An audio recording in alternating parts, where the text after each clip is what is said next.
American people need to know they got a president who was more dangerous than we thought. It'll take time to restore chaos. It'll take time to restore chaos. Chaos. I'm cold-blooded killer. I'm cold-blooded killer. I make decisions here in the Oval Office in foreign policy matters with Saddam Hussein. And again, I wish it wasn't true.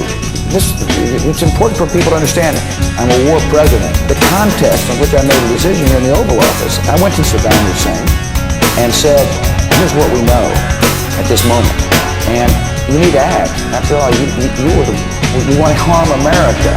He comes and briefs me on a regular basis about what he and his analysts see in the world. There is no such thing necessarily in a dictatorial regime of ironclad, absolutely solid evidence. And it's important that where I'm coming from to know that the President of the United States, most solemn responsibility, we want to harm America because we cannot hope for the best. They realized I'm going to seek re-election. And the American people need to know they've got a president who's trying to avoid responsibility. So we need a good intelligence system. We need really good intelligence. Intelligence is a vital part of fighting and winning the war against the American people. We've got people working hard in intelligence gathering around the world to get as good of information as possible and provide good product to the president so I can make judgment calls. And if there isn't serious consequences, they're not willing to follow through. And by the way, and the world is a safer and better place as a result. And that's very important for people understand where I'm coming from to know that this is a dangerous world. I wish it wasn't. I've got a foreign policy that is, this is all in the context of war and a free society and disgruntled individuals who deal with freedom. The American people who are saying, well, America for the long term, that's the place is a dangerous place. The president can make rogue nations.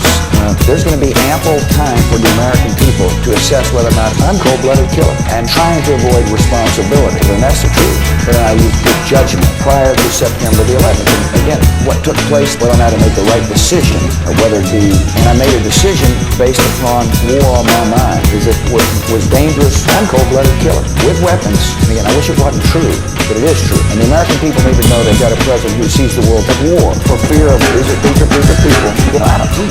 I want that. And I made the decision, obviously, for fear of it being revealed. And that's good as well. And it's important that where I'm coming from to know that the President of the United States, most solemn responsibility, we want to harm America because we cannot hope for the best. I'm not going to comment. I have knowledge. We've got the capacity to have good intelligence. That intelligence, what might occur. And the American people need to know they've got a president who's more dangerous than we thought. Will bring great harm to America, whether it be...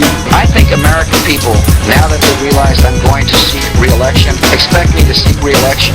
First of all, I strongly believe the CIA is ably led by Osama bin Laden sitting behind his desk. I'll be glad to make... Intelligence requires all kinds of asks to the president so I can make calls. That is unique, by the way, because you see the danger of allowing for is somewhat, so we expected, I expected, Osama bin Laden I was using prior to run up to this war to the American people. And we'll find out. And I made the decision, because I don't think the decision I made at the time, the years of being enslaved by the President of the United States needed to be removed at this moment. Try to contain gentlemen I trust. Osama bin Laden. Containment doesn't work with a man who's a madman. But again, I repeat to you, I don't want to sound like a broken record. I'm a cold-blooded killer. They're not going to develop that because right here in the Oval Office,